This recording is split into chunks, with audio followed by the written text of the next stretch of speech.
here from Columbia, South Carolina. I'm Brad Woznicki, and once again, joining me is Eric Anderson, as well as Clare Hutchinson, our last night's crew, to wrap up the Texas A&M versus LA Gambits matchup.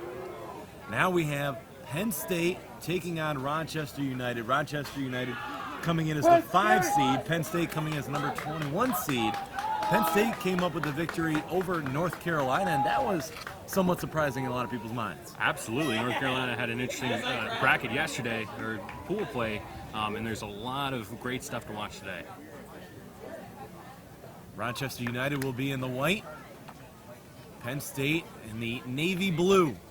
Claire, do you have any clear favorites for this match? I think Rochester United will definitely be coming in as a favorite. They've got a lot of experience and a lot of talent, drawing from quite a few teams in the Rochester area, which has really become a hub for Quidditch talent over the years. In particular, RIT and a lot of experienced players on Rochester United. So I definitely give them an edge. And here we go. Brooms up. We are underway. Quaffle picked up early by Rochester United, but then immediately ripped away by Penn State. And bludger play. Quaffle still loose, and now Penn State has it. It's going to be really important to have your team set the pace for this entire game. That's what Penn State's setting up to do right now. Deliberate movement into the neutral zone, and the keeper's going to be the pitch commander for the rest of the game. Rochester United defeated Miami of Florida in the round of 32 by a score of 120-60. We mentioned Penn State winning over North Carolina, a final in that one of 140-100. Some of the other matches going on right now also have the 11:40 matchup between Bowling Green and Texas State. DCQC taking on Boise State as well. Now, Boise State against DCQC is going to be a very interesting match because Boise is 5-0 so far, a relative unknown from the Northwest region, but they've got a lot of players that have experience under their belt and a lot of talent in Stu Driftlot, star chaser. Scoreless here early, just over a minute gone by in this matchup. The round of 16, the Sweet 16.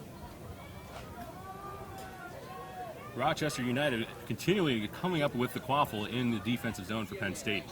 Resetting in the backfield with a bludger escort. 16 for Rochester United, looking for a good pass to their keeper, their field commander. Bludger play there right in the middle of the pitch. Quaffle still being controlled by Rochester United. That may have been a missed opportunity for number 6, is when you have your bludgers coming out of play like that, it's a quick moment where you can have a make or break play. John Jackson with the quaffle, hit by the bludger. Penn State picks it up. We have a whistle. Head referee Alex Ray Scheer, quick and decisive with his calls and his whistle. It's going to be a pleasant game to watch, as he's usually in command of his pitch. Former referee of the year, this year Aaron Mallory.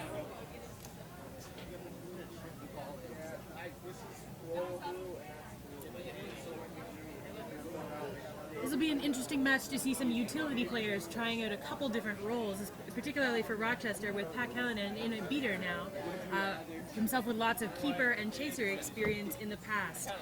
Interesting to see a lot of players grow up in one role and find themselves switching or gravitating to whatever role will help their team out at one point in the game or another. And the winner of this matchup will move on to play the winner of the LA Gambits and the Warriors. Both of those teams had great matches to get to where they are now. LA Gambits defeating Sam Houston and the Warriors defeating Michigan. Absolutely. The Gambits had an overtime snitch grab. Definitely going to be wearing out some of their players. As we remarked before in earlier games, that this is an all-day affair, not just your 18 minutes on the pitch. Some fantastic defensive play from Rochester there, taking down the keeper deep in their own end. Quick turnaround for Rochester United does not turn into a goal, but plenty of scrum kerfuffle at the keeper's own line. Quaffle picked up by Rochester United, trying to get on the board first. They do. Lots of heart, lots of power coming from Rochester United, and that just really highlights the importance of your defensive beaters. If you don't have a bludger in play, you're going to have a lot harder time stopping really strong and fast players. That was number 7, Solomon Gominiak, scoring for Rochester United.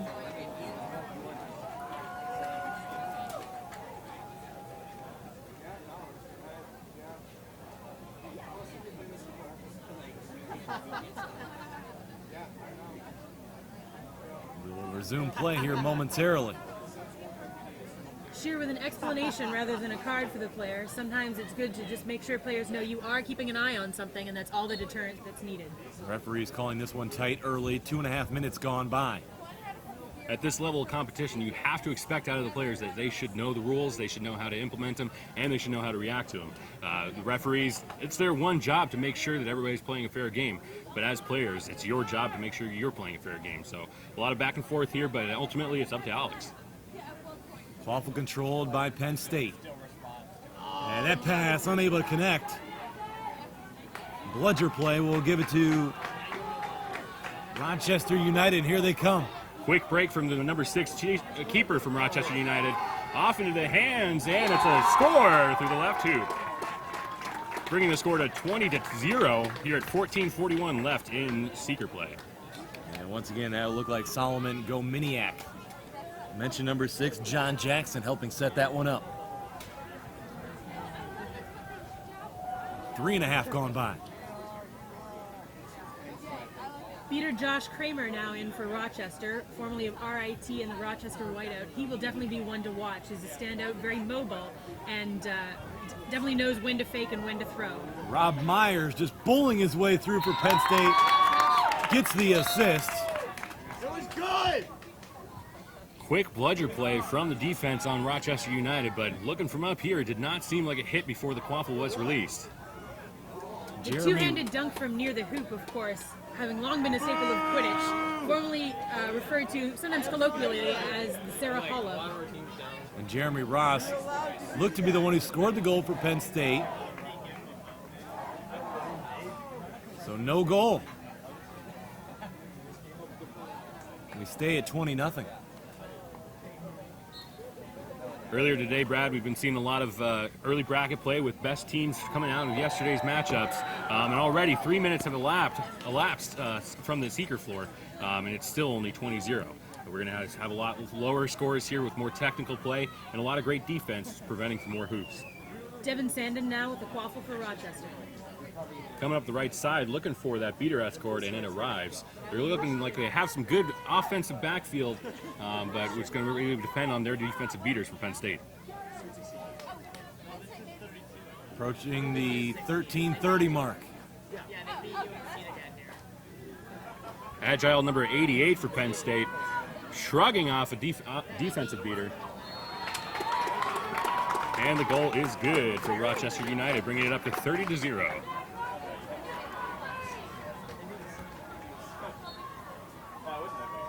It's a good, strong start for Rochester United. A lot of what some people expected.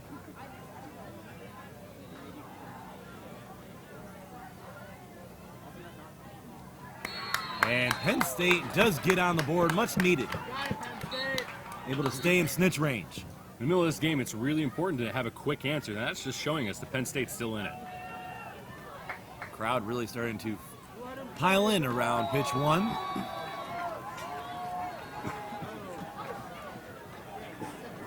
A yellow card to a Rochester beater now. Martin Pine, another star referee out of the West region, is ready for that quick call and always has his eyes on the right stuff. That's one star referee to another star referee right there. Oh, Brad, you tickle me. Inside of 13 minutes.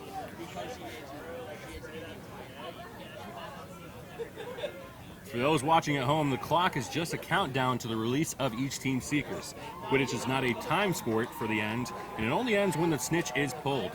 We just give our players an 18-minute floor to make sure the quaffle play is established, and we get a great game after the clock is down.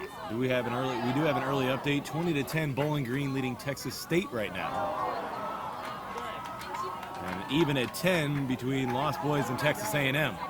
Bowling Green, one of those teams that's gone deep for many years here in those national competitions. It's great to see them come that deep in their competition, but it's great to see the matchups and how those other teams are interacting with them. Approaching the 12-minute mark, 30-10 your score.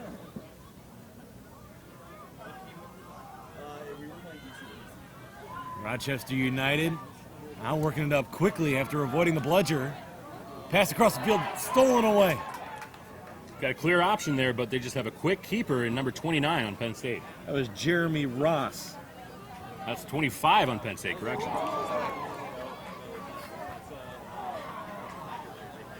Penn State with that steal, but opts to regroup in their own end to make a substitution and put a fresh line back out with possession. Continuing to see more and more patience from each matchup that we've seen here on pitch one as we get later into the U.S. Quidditch Cup 9. Great catch from Rochester United, number 69 on a beater play.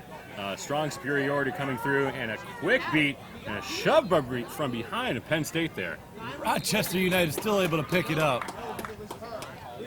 Early calls here from maybe a no goal. Went through the hoops, but a lot goes into a goal here. Will Devin Sandin be credited with the goal?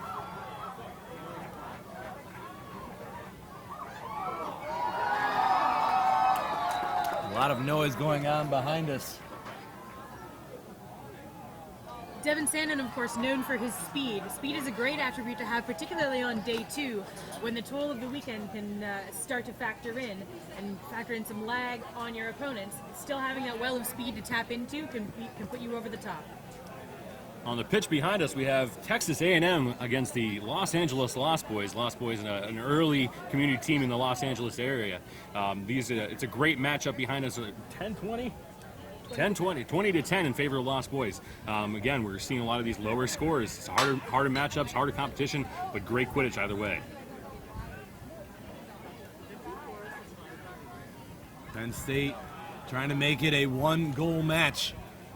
Great defensive hit. And the denial. Getting his hand on that one was number 26. That was Shane Hurlbert. When you're playing cross-regional play, like we have Penn State's in the Northeast and we have Rochester United in the Northeast, it's really hard to get an understanding of your team. But both of these teams have played each other before. They have an understanding of their roster. So it's hard to get a dynamic lead over the other team. And at the other end, that's number 7 scoring that. That is Solomon Gominiak again. 40-10, right on that borderline of snitch range right now. Plenty of time left, 10:07 on the clock. Ready to have some more quaffle and bludger play, setting up a great defense on the Rochester United side.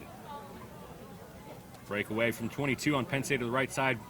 Oh. He checks before the bludger pass, but recovered almost in the keeper zone. Unable to connect on that pass in front. Missed opportunity for Penn State. We're inside the 10-minute mark. Penn State beater attempted to move up offensively to help his team out on that play, but was kept at bay by Josh Kramer. And it really goes to show that even a bludgerless beater has a role to play, whether on offense or on defense. There is a way to contribute and give your chasers the space they need.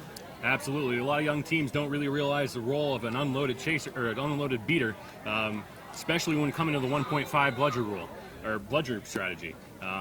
You can do something whether or not you have a ball, and a lot of young teams are kind of coming into that, but we're not seeing that here at this national competition. Everybody's very mindful of their position, and then the ball is involved with that. So it's good to see for these young teams watching the live stream right now, understanding better mechanics of the game, and it's no better example than Rochester United. Eric, earlier you and I were keeping an eye on RPI versus Boston University. Saw RPI leading 70-20. Final score on that one, 290-140 RPI. That's an amazing in favor for RPI. They've got a great passing game, great hands, not a lot of size, but they have a lot of speed, and that's been taking them very, very far. Next up for RPI, they will take on QC Boston. That is a 12-20 match scheduled for pitch 4.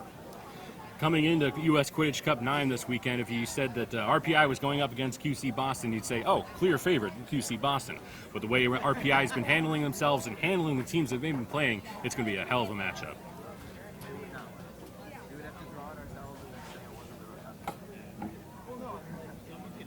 .8:48 on the clock, 40-10 your score with Rochester United leading Penn State.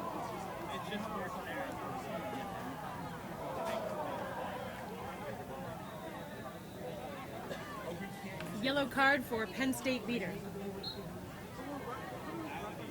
That yellow card's going to be 60 seconds in the box, playing a person down. Penn State's going to really have to come up with a great defense here to stop United. And a score right there, that's 26. Shane Hurlbert again. Keeper right now for Rochester United, and now Penn State in danger. They're out of snitch range, inside of 8.5. Back off the power play as the goal does negate the yellow card foul.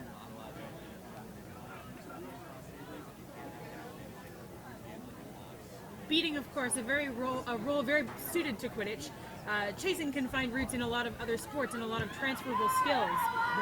Beating, of course, if you've got quick feet and a strong throw, it's going to take you far. But more than anything is a mind for strategy and a knack for positioning on the field is what's going to serve beaters well, as we're seeing here in a lot of beater strategy. Great catch from Penn State beater, handling all 3 bludgers in a matter of seconds. Number 88, Axel, really a power player for his team at this point. Scott Axel. Here's Rochester United. No bludger contact there. Shot no good. It's a shame to see Axel wear himself out for those 3 bludgers and not be able to chase down for that field.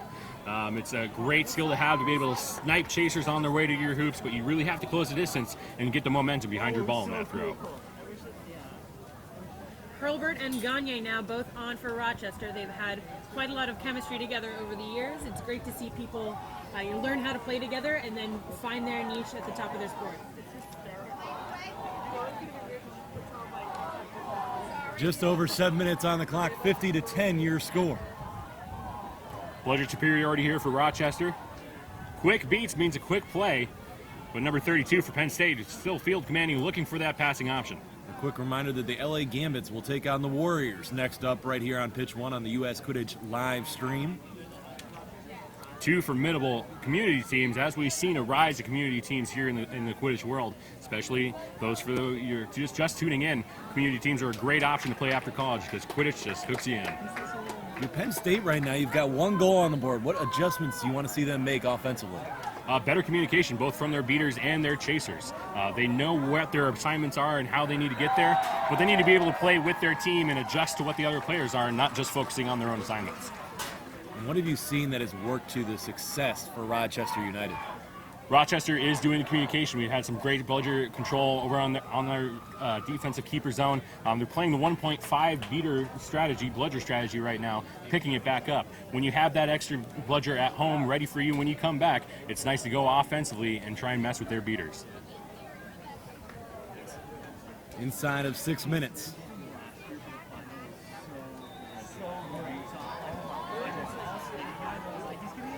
Two bludgers loose and the defensive backfield overthrown. Number 6 for Rochester, picking it back up and bringing it into play. Here comes John Jackson, the keeper right now.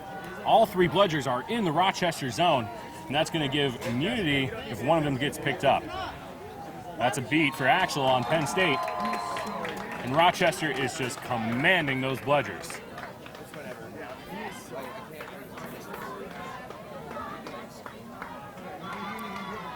Allowing number 74 for Penn State to go get that 3rd bludger immunity.